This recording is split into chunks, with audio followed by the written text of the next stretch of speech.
Hello and welcome to another episode of the universe's greatest ever parenting podcast. This is Overly Honest Dads. My name's Matt, I'm your host, and I'm joined, as always, by my podcast pals Magnus. Hi guys. And John. Hello, hello. And so we're coming to you from UK's lockdown number 3. We are in total, complete, utter lockdown. How are you feeling about that, boys? Oh, set me a light and let me run down the street like the guy in Family Guy. It's fun. I don't think you'll be able to do that. Isn't that against lockdown rules? Yeah, you're only allowed out once a day. I bet you've already been out once a day, haven't you? Yeah, gone for a run this morning, so yeah. So your self-immolation will have to wait until tomorrow. We'll have to if wait. you want to comply with the law. Yeah. Oh man, Yeah. what a just catastrophe of a leadership we have at the moment in the UK. I mean, a bit depressing. I don't know. I'll be honest. They've kept nurseries open, and I'm happy about that. So yeah. Yeah, childcare is available as well, and I'm liking that. yeah, exactly. Because otherwise, I'd be working like US hours. It's like starting at 2 p.m. in the afternoon and working till 10 or something, just so we can balance the childcare. So I'm happy we're not doing that. But yeah, let's get into Dad News. And so for anyone who's not joined us before, Dad News is where we give you an update on our life as dads in the last week. And then later on, we're going to do an extended world of parenting today. We're going to start off by telling you the story of Bean Dad, which has been an internet sensation over the last few days. And then we'll go into the standard world of parenting section where our jester, John, will give us a nonsense story and our boffin, Magnus, will give us a science story. And then we'll round off with Am I Being Unreasonable? And John is taking us away with Dad News, so let's go, John. Yep, so perfect rock into what we were just talking about, actually. So, lockdown, schools are closed, and the fire in me today is insane. And I promised I'm not going to be as bad as I was last week because I was a little drunk and I used the C word a little much. I will not do that this week, but I will say that I am on fire in anger. The situation we're in at the moment is we have 3 kids, as you guys know. And where we're at the moment is that initially when we did the first lockdown, we got emailed documents of things that the kids needed to study through. So I printed that out, I got it on their iPad and crack on and you teach them and off you go. Now they got them on Zoom calls back to back all flipping day. That means that I'm back-to-back on Zoom calls, they're back-to-back on Zoom calls, as my wife's going crazy. And there is no, and the thing that winds me up the most is the fact that they haven't got one classroom doing that. They got the whole year. So you're talking about 4 classrooms with 1 teacher. All the kids on Zoom. Are you serious? I am not joking. So what numbers are we talking about here? We're talking, Chris's class, I think there is 15 of them. So you're talking about 60 kids. 60 kids on a Zoom call. And it just winds me up because I'm just sitting there looking at what they need to study. And some of these kids are stupid as hell, asking stupid questions. And the problem is you have to sit with them because your kids don't know how to use Zoom. You're still teaching them how to use Zoom. So me and my wife are going crazy. And I am, Matt, following on from what you said, guess what I'm asking my boss tomorrow? What? If I can work American hours. Because in the morning, my wife can't handle it. It's ridiculous. I mean, they put us in a situation where you just can't handle the situation. It's like, you got to make sure your kids are studying, put them on Zoom calls back to back. And I'm talking literally back to back where they can't even get lunch properly. They have lunch for about half an hour and off they go. They're back in another call. All right. So I'm not familiar with what they're doing, how they're teaching kids now. So you're saying that your son is on a Zoom call. Yep. From 9 o'clock through to 3:30. Different Zoom calls, different links every time for every other hour. Different Zoom calls. Yeah. But what about like quiet time to study or to internalize what's been spoken about? Are you joking? You're shaking your head. Are you kidding me? But nope. that sounds like they're not going to learn anything. No, of course not. And the problem is, you sit there And there's such a delay because, like, right between us, some of these kids are so like stupid. Some of the questions that come out of them, it delays things so much because you're not just talking about the slightly higher classes. You're talking about the higher education classes and the lower education classes all mixed up. So you got kids that already know quite a few things and kids that don't know anything, and you're getting questions from all sides, and it just delays things. And I'm just sitting there. It's just like, how is any family going to be able to cope with this? I mean, for us, we've got 3 kids. My bosses hopefully will give me a bit of a break and let me work American hours this week and next week. But the reality is my wife and I being at risk, we're going to be, kind of set up for being screwed until, we get a vaccine and we're able to send them to school because we're going to have to be locked up. So the anger in me is through the roof. I'll be honest. I'm really, really mad about the way things are organized. But there you go. That's my week. On a positive note, I got my date. I got a text message that I will have my vaccine before the 15th of February. Oh, I'm a happy boy about. Which means I don't have to wait till March, but yeah, bit sucky, to put it That's nicely. a shame. I was hoping COVID would get you. Matt, I was going to say I love you and everything, but go fuck yourself, bitch. I said I wasn't going to use the C word. You're pushing me, Matt. You're pushing me. I remember when you were supposed to be shielding and you used to nip out. I had my fingers crossed. Bit of exposure. Magnus, why don't you give us your dad news? Hopefully it's a little bit less ranty. Yeah, well, it is. It is. Hey, the positive Magnus. We're swapping roles, bitch. It's more so just a fact of life right now. My kid is still a nutcase, especially when she misses a nap, as I've said before, but also normally. That being said, she remains on this absolutely exponential trajectory of advancing her speech and maintaining this bloody aptitude to mischief, the little so-and-so, for real. Now, one thing we have been getting a lot more of recently is that she laughs at so much.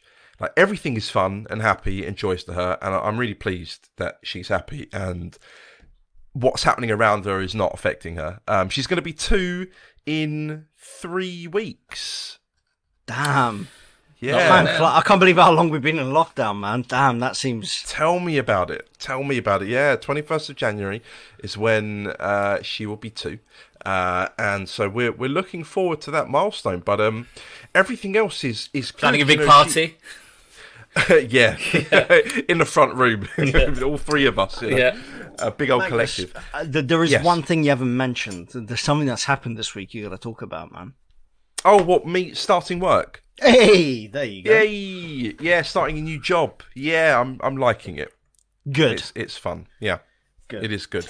You're saying that because it's the first week. There's nothing really much to it. Yeah, it's like there's definitely an exchange of my service for money units, and that's the kind of equilibrium I like. So yeah, the coffee machine. By the way, guys, the goddamn coffee machine is that's a whole different ball game. To think, I can't get my head around every morning when I wake up and I grind my coffee. And when I wake the whole up, process is really fun, man. And then you taste it, and it's like, that's heaven in a cup. So yeah, good. Yeah. How about you, Matt? Wow, that was smooth. We keep ruining it by doing this. Smooth like butter. On the subject of coffee, I've just been finishing a batch of Jamaica Blue Mountain coffee. Which if you've never tried it, it's like by weight the most expensive coffee in the world, or like one of the more expensive coffees in the world, and it's very, very tasty. It's quite light, so if you like a dark roast, I wouldn't necessarily recommend it, but it's so smooth, it almost has no bitterness to it at all. Very tasty. It's only grown in a very select part of Jamaica, and so there's not much coffee. I think it's £25 for like 250 grams or something. Really? So okay, all right, that's premium coffee right there. Yeah. Oh, yeah, but I mean, that's still like maybe £2-3 a cup, and that's making it at home. But anyway, so yeah, I mean, for me, the last week has been fairly uneventful. We've started back at work. Amelie has gone back to nursery, and as I mentioned at the start of the show, nurseries are staying open, so we're happy about that. Apparently, on the Walthamstow Parents Facebook group that my wife goes on, a lot of parents have been complaining that nurseries are open, but I think they're pretty much exclusively parents whose kids go to school, and so I think they're really just a bit jealous that the early years. We're having the same thing. We're having the same thing. Yeah. People like to moan, man. Yeah. After my ranting. Emily had a really, really funny meltdown last night, though. Was it last night or the night before? So, you know about toddlers, the great thing about them is that they have random meltdowns that you don't see coming, and they get so distraught and annoyed. So, we were changing Emily's nappy and about to get her ready for bed. And my wife got a wet wipe out to do the cleaning part, and then Emily got up, stole the wet wipe, and ran out of the bedroom naked and went to and was at the top of the stairs, and then threw the wet wipe off the stairs, off the side onto the stairs, which she couldn't get to because obviously there's a barrier in the way. And then she looked at the wet wipe and just burst into tears. Aww. Yeah. And she was because the wet wipe was lost. She was inconsolable. Really, this was a good few minute meltdown of trying to hug her and be like, it's okay, Emily, it's okay. Here's Baby Yoda. Why don't you give Baby Yoda a cuddle? Just anything to stop the meltdown. But no, really, it's just standard life, really now. Yeah. And I think usually January and February are times where not much happens. People stop drinking, people stop eating meat. Maybe. Yeah, right. Not this year. If you're doing January this year, you're fucking insane. I'm just going to put it out there. As I say, with a glass of Guinness in my hand. But yeah, so not a great deal to report, and I imagine there might not be over the next few months, but we'll try and make it interesting here on Overly Honest Dads, regardless of the events in this thankless, horrendous world. And so that will be the end of Dad News. So when we come back, we're going to take you on a journey through the world of being dad. So be back in a moment for that.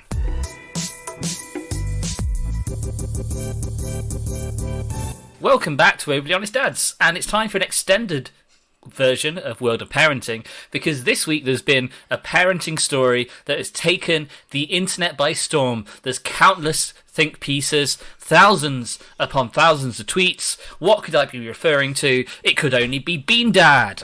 So I believe... Can I interject? What? You stole my shit, man. I wanted to use this for my story, but I'm going to cry a little bit on the side because you're nicking it. But it is an important story. Hey, we're a team. So we're not we're not stealing anything from each other. I'll take one for the team, Matt. Well, you enjoy it, so it's hardly punishment. Baby. So Bean Dad, I think a lot of people have heard the gist of this story, but we're going to take you through the whole thing, really, and talk about our thoughts about it all. So the whole thing about Bean Dad came about because a guy called John Roderick put some tweets about an experience that he had trying to teach, or more accurately, not teach his daughter how to use a tin opener. So you both heard of this, Magnus and John, right? Yes. I actually haven't. This is completely new to me. Okay, but John, have you read the actual tweets, or have you just read the story? No, I read itself? the article on the BBC. Okay, so what I'll do is I'll take you through the tweets. He posted these up on the 2nd of January. Now, to give you a bit of background about Bean Dad, so his name is John Roderick. He is a musician and a podcaster. He's in America and originally from Seattle, so he regularly podcasts. He's a former musician, and earlier this week he put some tweets out there into the world, and so we're going to read a few at a time and then get our thoughts on what we think as we go. So the first tweet reads as follows. So yesterday my daughter, 9, was hungry and I was doing a jigsaw puzzle, so I said over my shoulder, make some baked beans. She said, how? Like all kids do when they want you to do it. So I said, open a can and put it in a pot. She brought me the can and said, open it how? With a can opener, I said, incredulous. She bought me the can opener and we both stared at it. I realised I'd never taught her how to use it. Most cans now have pull tops. I felt like a dope. What kind of apocalypse father doesn't teach his kid how to use a manual can opener? Now, the phrase apocalypse father there should ring alarm bells for anyone. He can't spell, can he? Come on, man. So the next tweet reads, so I said, how do you think this works? She studied it and applied it to the top of the can sideways. She struggled for a while and with a big dramatic sigh said, will you please just open the can? Apocalypse Dad was overjoyed. A teaching moment just dropped in my lap. I said, the little device is designed to do one thing, open cans. Study the parts, study the can, figure out what the can opener inventor was thinking when they tried to solve this problem. The can opener is also a bottle opener, but I explained that this part wasn't relevant. So we're about a quarter of the way through. How are we feeling? So, Magnus, actually, I'll let you go first before I comment. Well, first of all, he's definitely a wanker because he's a podcaster. Yes. Now, yes. Second of all, Apocalypse Dad. I'm cringing here. Like I don't like that. That's really cringe. Apocalypse Dad. What does that mean? I think it means someone who makes sure these kids had life skills so that they could survive the apocalypse, so that they're equipped to deal with the real world, not just the digital world. That's what I'm taking from it. So, like, they could light a fire, they could cook a meal, they could clean, they could ensure they had clean water. You know, and they have a bug-out bag ready, that kind of stuff. Because, you know, there's a big movement about people who have bug-out bags and they're ready for the apocalypse. Yeah. That's a real thing. Preppers. Yeah. So, John, you got your hand up? No, I've got a go bag. Oh, do you? Yeah, I've got a go bag. If anything was to happen, I've got a bag we can pick up if it's got, like, a day's change for the whole family and stuff. But it's got a huge dildo in it as well, doesn't it, John? Huh? What the fuck was that from? What the fuck, man? Jesus. I did not see that coming. Just like the dildo I sat on. No, but we got a go bag. I mean, I just sort of used to, we've had floods in Italy where I grew up, and it's just kind of the thing you have in a house. I mean, that's where I grew up. Now, when I read the story, I'll be honest, he kept saying can. This is blatantly because you don't trust the law. Don't trust the law? Yeah, I'm pretty sure you have a bug-out bag. I don't respect the law. I don't know why I don't trust the law. I'm pretty sure that you have a bug-out bag because you think that maybe you'll do something one day and the police will be after you. You need to get out of there quick time. Mate, police comes to my house. You know, I don't. I've got a lot of John black bags. John is holding up an axe. I'm not holding up. What are you talking about? Who has an axe by the desktop? I don't. John does. This is what I mean. This is why you disqualify. This is why you have a bug-out bag. No, but so to be honest, I grew up in a place where there's floods, there's landslides. You have a go bag because if anything shit happens, you want to make sure you got something with you. And that's literally north of Italy in the mountains. It happens. So when I read the article, again, coming where I come from, where I grew up, and bit of wilderness, and I grew up with a forest next to my house and all the rest of it, I thought, what a dumb kid doesn't know how to use a fucking can opener. That's the first thing that came to mind. I'm sure by the time I was 9, if not before, I knew how to use a can opener. But as I'm reading this guy and the way he's going about it, I'm just thinking, you're a bit of a dick, aren't you? You just want to be like a bit of a show off on the internet, aren't you? Just to start off, it also makes sense why she hasn't learned it, because he's probably not an approachable father. No, He doesn't sound like it. He sounds like a dick in general that is not approachable to normal human beings, let alone kids that need a bit of loving. And we've only just started, so let's get on with a few more of these tweets. So, it goes as follows. I went back to my jigsaw puzzle. She was next to me, grunting and groaning, trying to get in the thing. I should say that spatial orientation, process visualization, and order of operation are not things that she intuits. I knew this would be a challenge, but it was a rainy weekend. Eventually, she collapsed in a frustrated heap. I said, explain the parts. She said, this little wheel is meant to cut. These gears turn the wheel when you spin the handle. The other wheel looks like a gear, but isn't. She couldn't figure out the clamping step, a key element. I said, the tool is made to be pleasing, but it doesn't have any superfluous qualities. Everything that moves does so for a reason. She said, I hate you. I'm sure she believes we're with you on that one. I'm sure she believes that she does. I said, you understand everything except how the tool addresses a can. She sighed. At this point, she said, I don't want baked beans, and marched off. Apocalypse Dad went into full the road mode. Sweetheart, neither of us will eat another bite today until we get into this can of beans. She screamed, ah, like Lucy Van Pelt. She read a book for a while. Soon she was back at the can. The top was all dented now, the lip of the can practically serrated from failed attempts. We studied the tool some more. She really wanted it to be orientated up and down and across the can. The sideways orientation is very counterintuitive. She was fixated on orientating the tool in a few configurations and couldn't imagine other possibilities. I compared the can opener with other tools. By now we were working on anger management and perseverance too. She suggested she open the can with a hammer. There were tears. No, okay, that last bit was kind of funny, I've got to admit. Whacking it. Beans on toast, bring out the mallet. That's angering, dude. So it really is. I have not heard this. Why? First of all, why would he shame his daughter to that level and be so fucking pseudo-intelligent about it? What a he's a bully. That's what he sounds. He's a bully. He's a bully. He's a guy that got bullied at school, and now he wants to bully people that are below him. That's what he's like, and it sounds like he sounds like someone we worked for at one point. Just people like to bully people because they got shit in life and they like to give it to people that are weaker than them when they have the opportunity. That's literally what it sounds like. I'll be honest, Matt, I read the article and I was a bit mad hearing the tweets. Dude, you don't want me to use the C word this week, but you're pushing it, honestly. Yeah, this guy really is a piece of work. He's really. Are we going to discuss his statement? Oh, okay, halfway through. Are we going to discuss his statement at the end? We can do. Yeah. Just seen that. Whew. Yeah. Maybe you can read the statement because it'll have been enough of my voice by the time we get to the end of this. So we read on. I told her stories of some of the great cans I'd opened over the years. This guy, man. She rolled her eyes. We talked about. Yeah, she did. Fucking. Let me start these again. I lost it then. Let me start this again. I told her stories of some of the great cans I'd opened over the years. She rolled her eyes. We talked about industrial design and what a funny little device the opener is. I showed her how I open cans with a buck knife. I rhapsodized about cold SpaghettiOs straight from the can.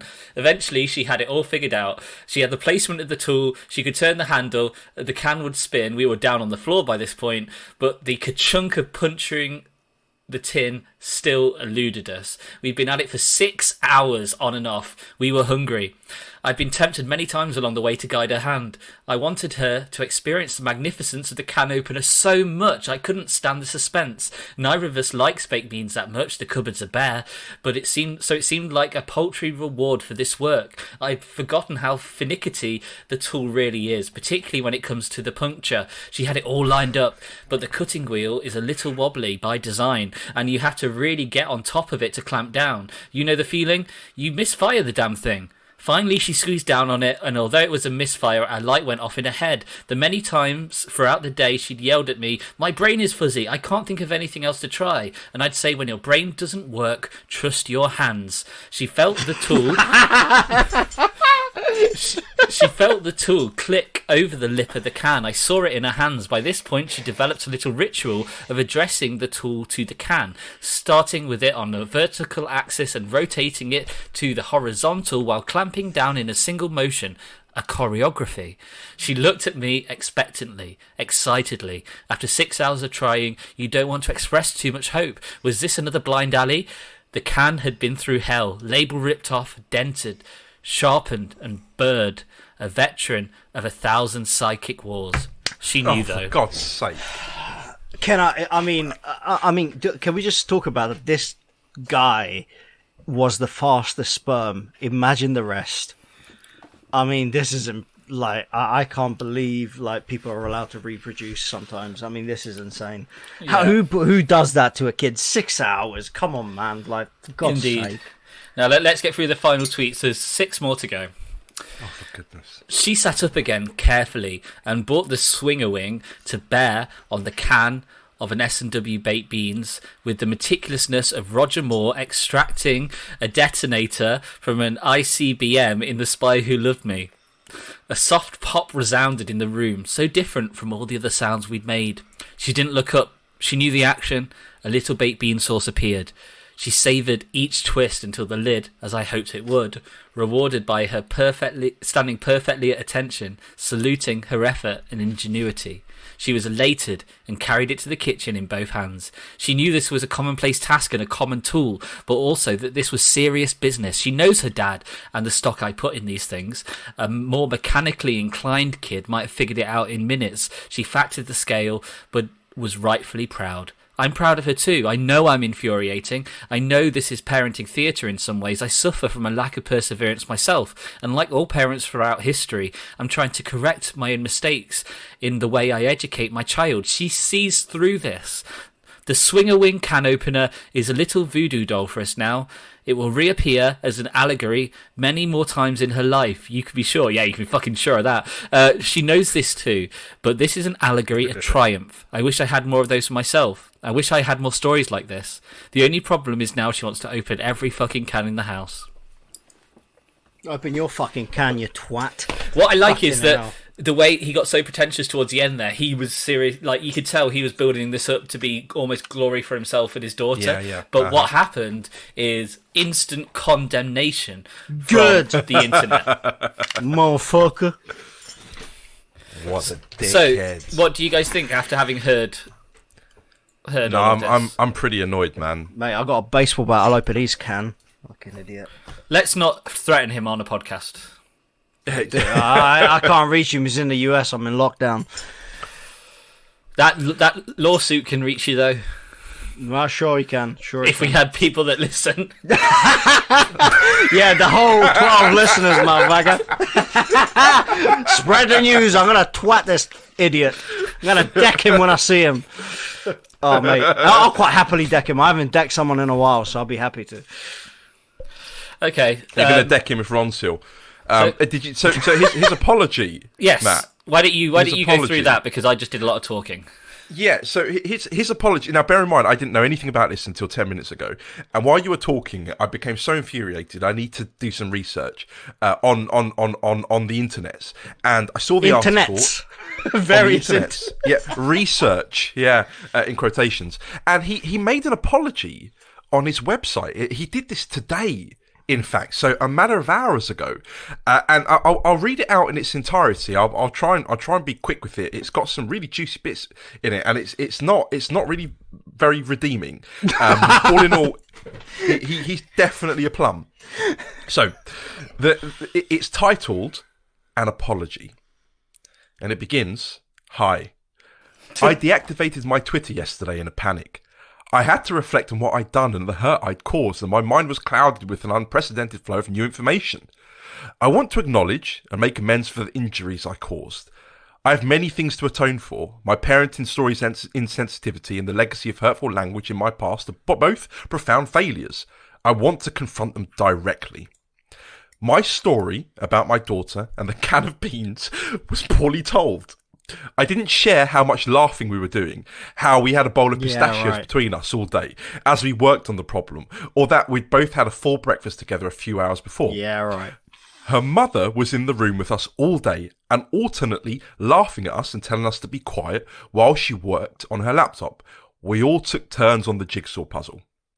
I framed the story with me as the arsehole dad because that's my comedic persona, and my fans and friends know it's a bit. What I didn't understand when posting that story was that a lot of the language I used reminded people very viscerally of abuse they'd experienced at the hand of a parent.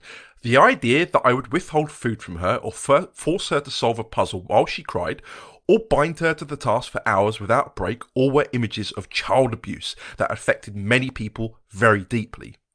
Rereading my story, I can see what I'd done. I was ignorant, insensitive to the message that my pedant dad comedic persona was indistinguishable from how abusive dads act, talk and think. I woke up yesterday to find that I had become Bean Dad #. I was a locus for a tremendous outpouring of anger and grief. It took me hours to fully grasp. I reread the story and saw clearly that I'd framed it so poorly, so insensitively. Bean Dad, full of braggadocio. Yeah, braggadocio. Yeah, and dickhead swagger was hurting people. I'd conjured an abusive parent that many people recognised from real life. I am deeply sorry for having precipitated more hurt in the world, for having prolonged or exacerbated it by fighting back and being flippant when confronted, and for taking my Twitter feed offline yesterday instead of facing the music. I wish the parents I modelled didn't exist.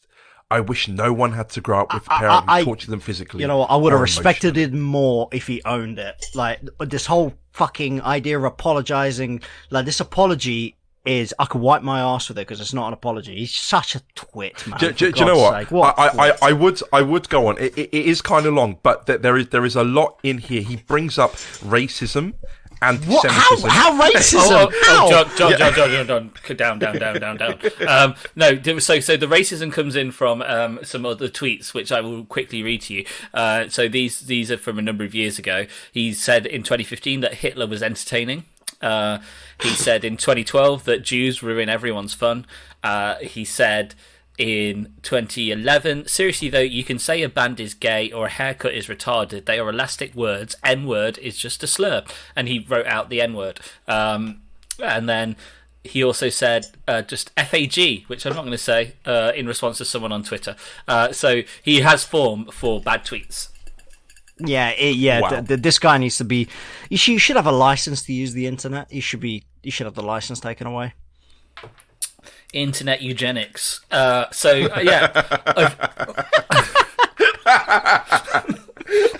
I love you. I love you, Matt. Internet eugenics. Brilliant. So we should stop now, because I think we've sort of hammered home relentlessly the negativity of Bean Dad. Our listeners, you can make your own mind up about Bean Dad. The material is out there. Reread it. Decide for yourself. But I think the overly honest Dad's opinion is that he is a... You know the word. You know the word. He's a can. Yeah, he's a can. He's a can. He's a can, so we'll leave it at that. Okay, so we'll take a brief break and then we'll return for the regularly scheduled World of Parenting. So we'll see you in a few mementos.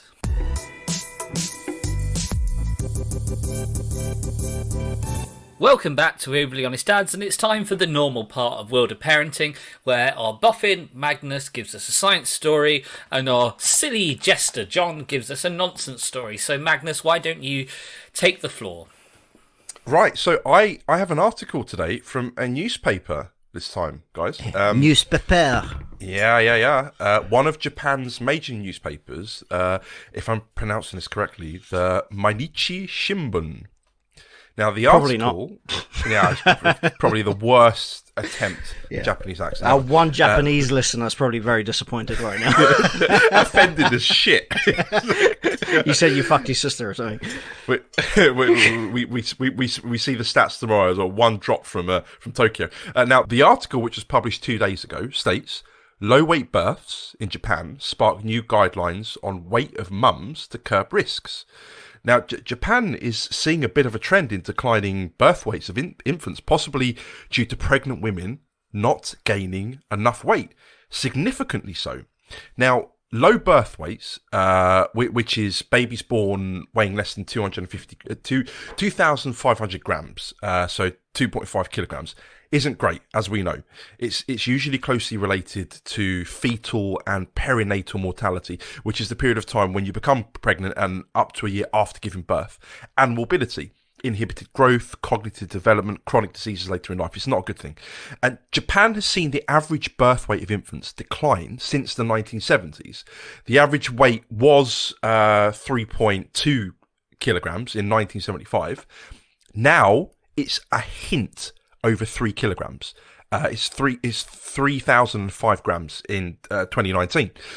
Now, one of the reasons for the increase in low birth weight babies is due to the rise of the number of underweight women in Japan. And in 2018, 20% of women in their 20s and 19.3% in their 30s fell into the underweight category. What we're talking about here is having a BMI of under 18.5. Okay.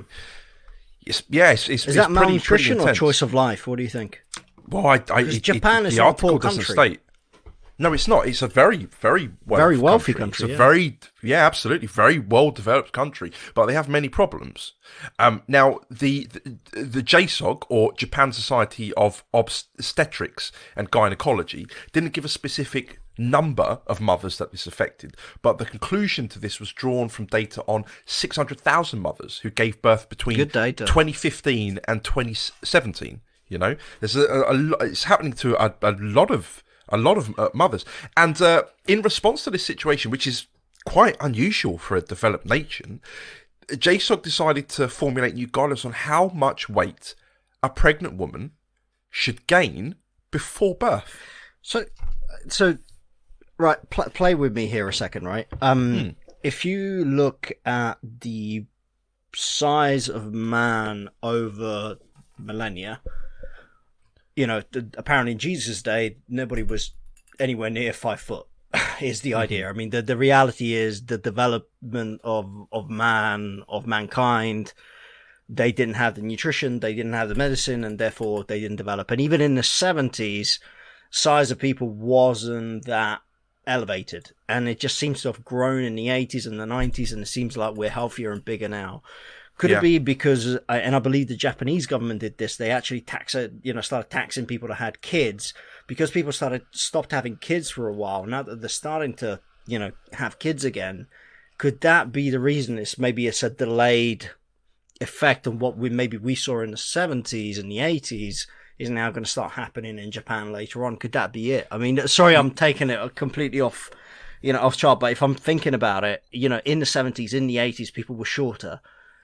And then they started, because of the development of the country and, and in general, the evolution of man, things develop in a bigger way, if that makes sense. Yeah. Or am I losing my mind? What do you think? No, you're not. You're absolutely right. The reason why we have significantly grown in size is down to greater access to more nutritional food. That's all it is. We all know that Japan has got a significantly aging population. That the world's oldest person, 118 years old. You say a significantly Asian population. As well. As well. To compound things even further, guys, because of the pandemic as well, they're expecting the number of pregnancies to fall quite significantly this year. They're actually expected to reduce by they're not going to fall, 11%. Man. People got fuck all to do. Japan's in a bit of a situation. They are in a bit of a situation. But John, you made a good point. The article did make allusions to food being more expensive. Because it is expensive. I mean, Japan is really expensive. It is really expensive. Yeah, nutrition. Low birth weight usually is when mothers are experiencing a lack of nutrition. Yeah, and it's made allusions that could potentially be one of the reasons why. It doesn't indicate why, but it does say that is So it's a bad situation those guys are in. Indeed. Depressing mag, thank you. So John, tell us your story. Yes. So my story is not as good as Bean Dad. No, it is actually. This is quite brilliant. And thank you, Matthew, once again for finding it. Yay. So this is from the Metro, as always, because that's all that Matt reads. That is not true. I just use it for this show. Yeah, Metro Matt. And it's literally the title of it is Tory said A&E was full of fat mums in pot noodle stained leggings. So for the American listeners, Tories are the right wings, so your Republican version in Britain, and one of these sort of Republicans, so to say, or Tories turned around and said this on Twitter. So the article goes on as follows. A Conservative chairman has stood down after going on a rant against women and children. In his New Year's Eve message on Twitter, see, Twitter is the end of everybody. People shouldn't tweet. That's literally it. This Gareth Baines suggested that A&E departments were full of fat mums in pot noodle stained leggings with their snot-covered Asbo kids.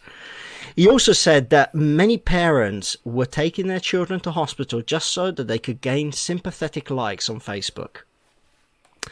He wrote, A&Es in Germany aren't full of fat mums in pot noodle stained leggings, PJs, and their kids for a day out at A&E to harvest Facebook likes because their darling little snot covered Asbo fell over. Happy New Year. I mean, I'm going to stop there. What do you think, Matt? What do you think? Well, because you're putting your hand up there. The Germans wouldn't eat pot noodles. They'd be eating currywurst or something like that. So for one, I think he's demonstrating an ignorance of German cuisine. Yeah. And considering that the viewpoints of most Tories veer towards the excesses of the Third Reich, I'd have thought that perhaps Tories might be a little bit more knowledgeable about different facets of German culinary culture, but that's just me. Yeah. To be honest, I think what wound me up about this article more than just the idiot tweet, because again, this is another attention-seeking tweet that an idiot put up, but for me, I think is the fact that he went at the NHS that wound me up a little bit. So the article goes on in saying that in another post he said, "Our NHS is treated as a sacred cow and cannot be criticised. Those arguing for reform are deemed to be Satan incarnate." I'm sorry, but after spending most of my life working on the continent, the NHS isn't the best in the world. It isn't one of the best in Europe. I'm Italian. Dude, shut the fuck up. Seriously. I'll be honest. I mean, the NHS is an absolute blessing in this country. And I think, I mean, that probably wound me up the most out of all things. I mean, I think there are things provided here in the UK that, you know, people need to learn to appreciate a little more. And he says he travelled in the continent, this, that, the other. That's fair enough, mate. But let's not spit in the plate that you eat, if that makes sense. I think that probably wound me up, but I don't know what you guys think. Oh, I think he's just a twat, really, isn't he? Yeah, attention-seeking twat. Yes, and I think that's all that really needs to be said about that. So that is the end of your tour through the world of parenting, but fear not, the episode isn't quite finished yet. We're going to be back in a moment with Am I Being Unreasonable?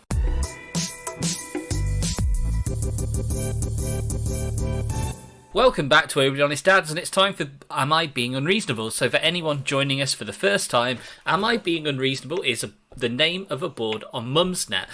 The idea is that people post up their problems, and the denizens of Mumsnet weigh in with their opinions. And so we read them out, and we tell you what we think about these issues.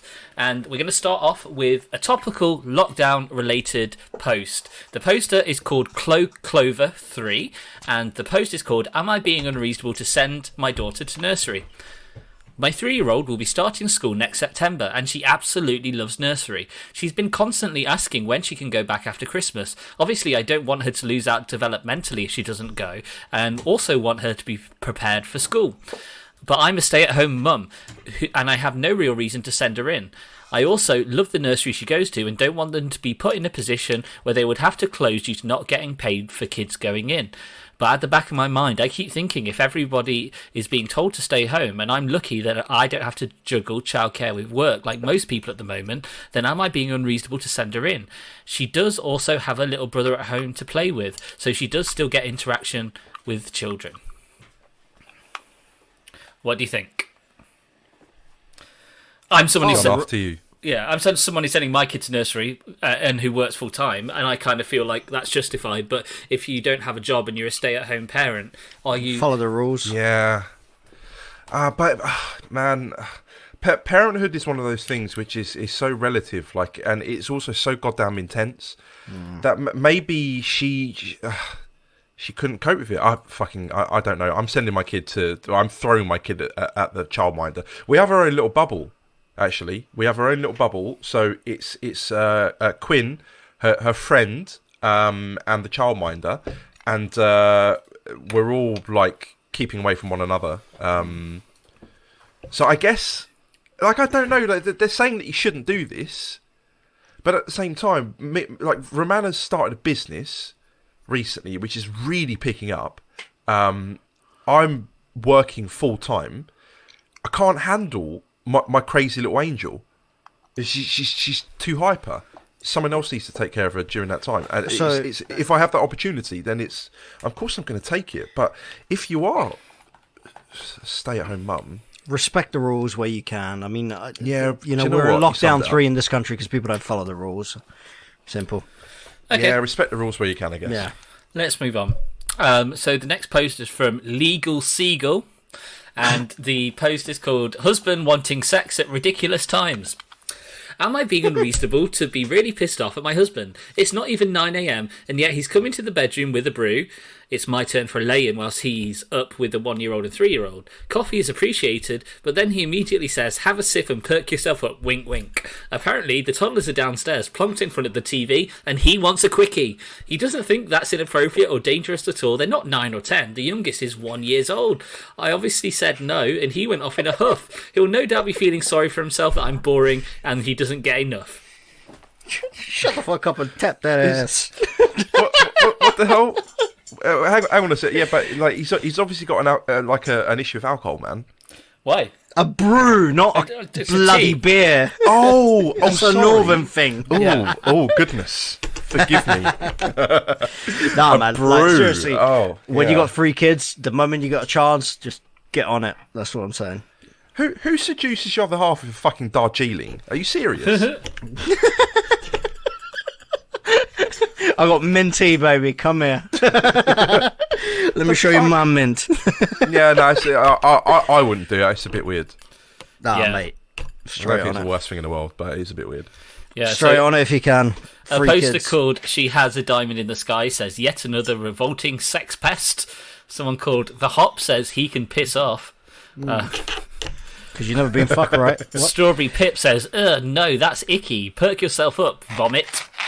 Yeah, no, that's disgusting. That sounds disgusting. But as a parent with 3 kids, honestly, if you get an opportunity, and just do it when you can, man. Do it when you can. It's healthy. It's healthy. Okay.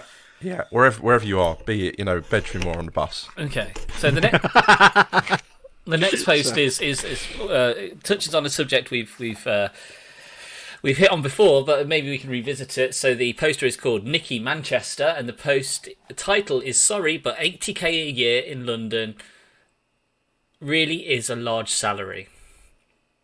So, sorry, but 80k in London really is a large salary.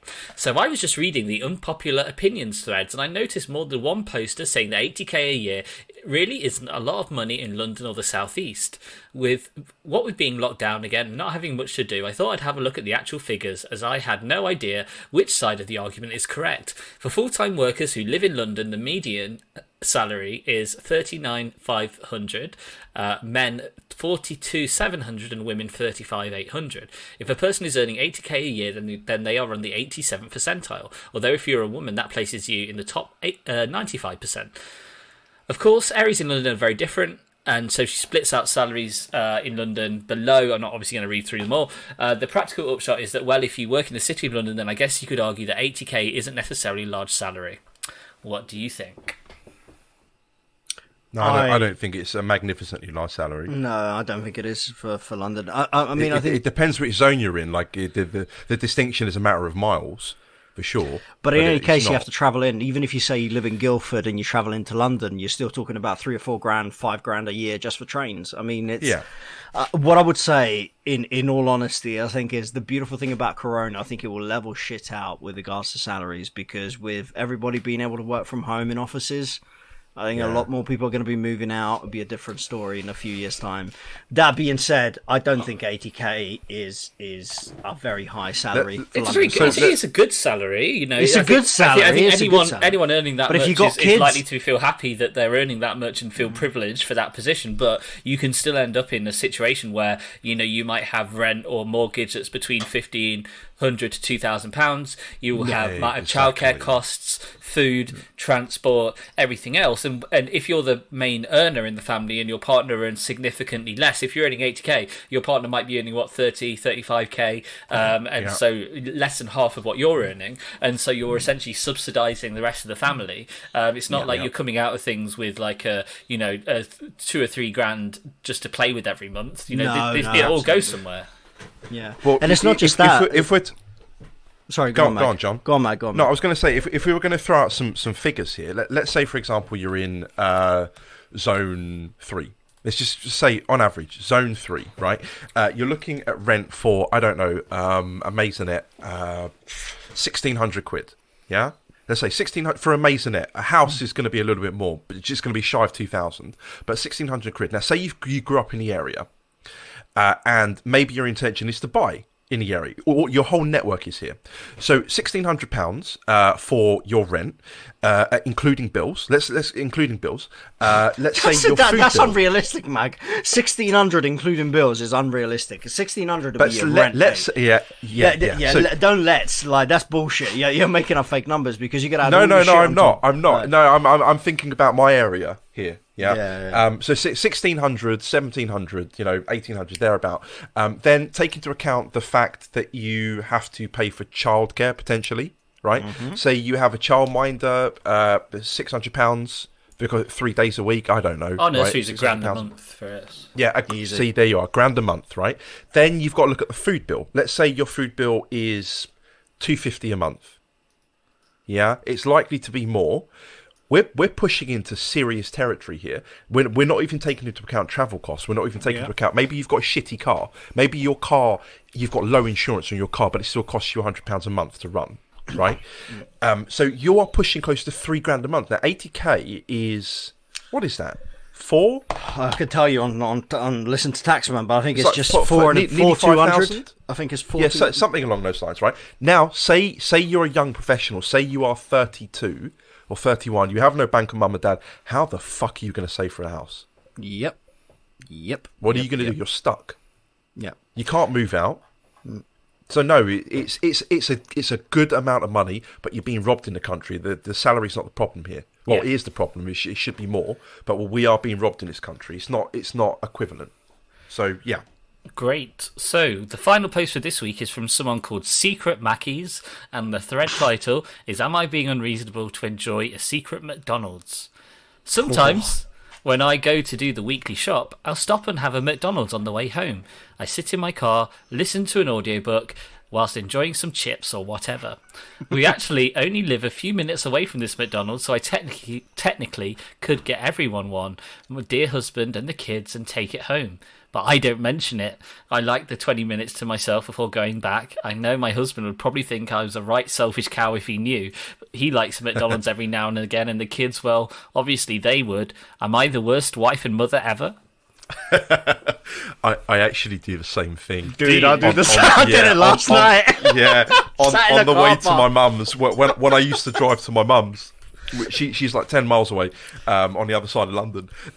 Right slap bang in the middle, there is a drive-through McDonald's, and I will go there when I'm coming back to Romantis. Which one is that? It's the one in Catford. Yeah, man, that's exactly the one I went to yesterday. Yeah. You just literally sat in Catford McDonald's and had my food. Perfect. Man. Beautiful. It's perfect. You just pull it because it's on the way. You pull in, and I sit there for 20 minutes. Yeah, and I don't bring anything. Watch a film, eat some food. Yep. So we're saying that she's not being unreasonable because you. No, absolutely not. Absolutely not. It's a bit selfish, but no, I get it. As long as no one knows you haven't hurt anyone. Yeah, I don't drive, so all my McDonald's comes on the back of a moped these days. There we are. I had McDonald's today. Actually, I had a big tasty with bacon, but the bacon not there. Oh no! Very disappointing. Oh no! And for the first time in years, I had the sweet and sour sauce with my nugs, but it doesn't really taste of much. I'm going back to sweet curry. Sweet curry's the one. Yep, sweet curry is where I it's at. demolished food yesterday. Double quarter pounder with cheese and a cheeseburger, quarter pounder with cheese meal large, and then went back around and another double quarter pounder. Fucking hell, John. Your shit must have been meal fucking horrendous. Yes, absolutely. It must have been like brown water squirting out of a tap. Yep. Jesus Christ. Well, on that brown note, we're going to end the podcast. Hey. So thank you for joining us, everyone. I hope you enjoyed it, if enjoyed is the right word. We're certainly very thankful to have the opportunity to come in your ears like we do. So just a bit of housekeeping at the end of the show. If you want to see some increasingly good memes, go to our Instagram page, which John curates, now featuring original content. That's at Overly Honest Dads. You can tweet at us if you should so wish, but we probably won't reply. Or if you want the best way to contact us, you can do it via email to overlyhonestdads@gmail.com. That's overlyhonestdads@gmail.com. Send us your thoughts, your questions, your queries, your abuse, your praise, whatever it is you want. And we're also on YouTube. And also, don't forget, if you enjoy this shit, rate and review us, subscribe, do all of those wonderful things. We would really appreciate it. All that remains is for me to thank Magnus and John. Thank you, guys.